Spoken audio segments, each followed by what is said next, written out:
Thank you, Mr. Chairman. Mr. Chairman, maybe we could put 5 minutes on the clock then, not 10. Could we put 5 on the clock and we'll start it running?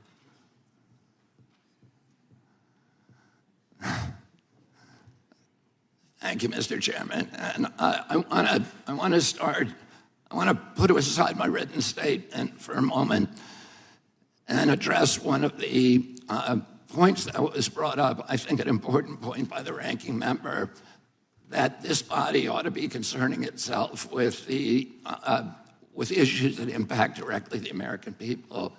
The rising price of groceries, 76% over the past 2 years for basic foodstuff, the war in Ukraine, the inflation issues, the border issues, many, many other issues that concern us all as a nation.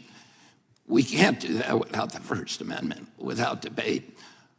When I gave my speech, my announcement speech in Boston 2 months ago, YouTube, I talked about all those issues. I focused on grocery. I focused on the fact that working class people can no longer afford to live in this country.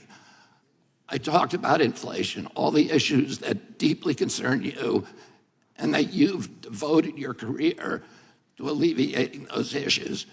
5 minutes into my speech, when I was talking about Paul Revere, YouTube deplatformed me.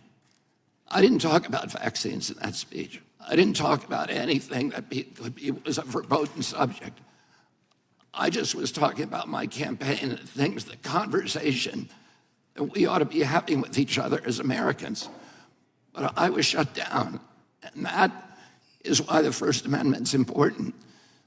Debate, congenial, respectful debate is the fertilizer, it's the water, it's the sunlight for our democracy.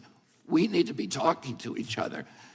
Now, this is a letter that many of you signed, many of my fellow Democrats. I've spent my life in this party. I've devoted my life to the values of this party.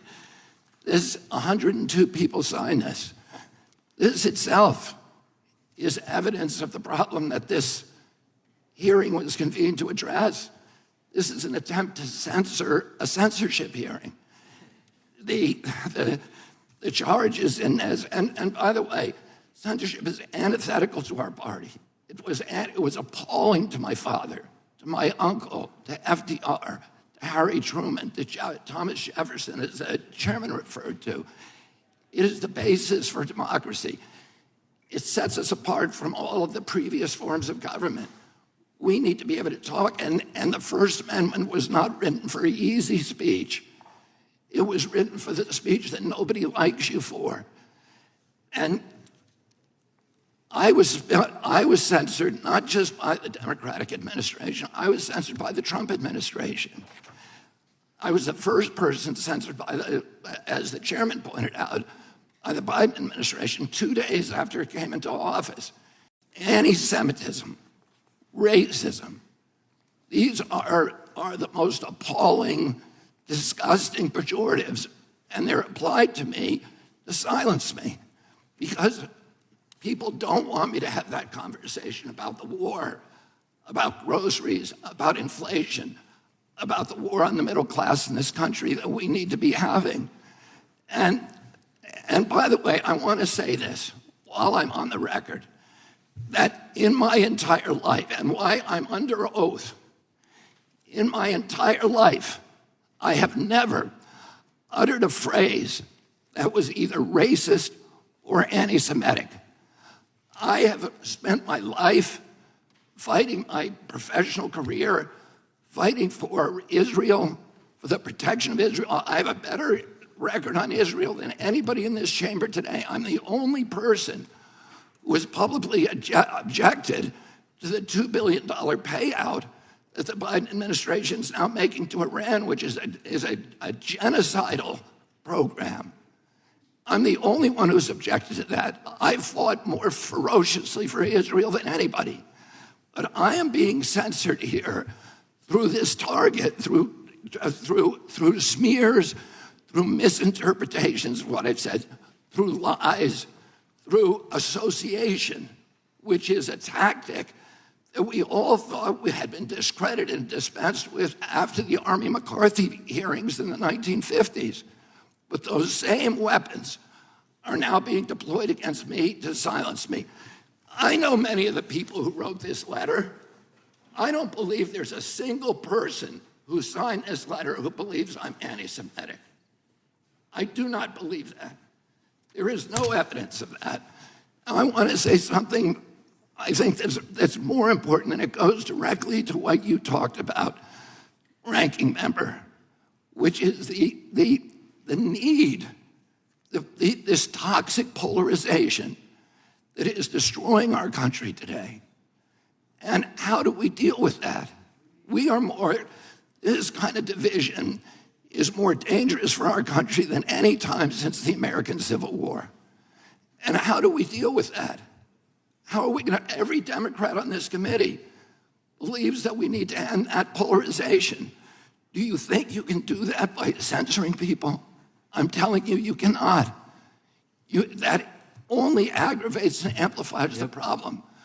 We need to start being kind to each other. We need to start being respectful to each other. We need to start restoring the comedy to this chamber and to the rest of America, but it has to start here.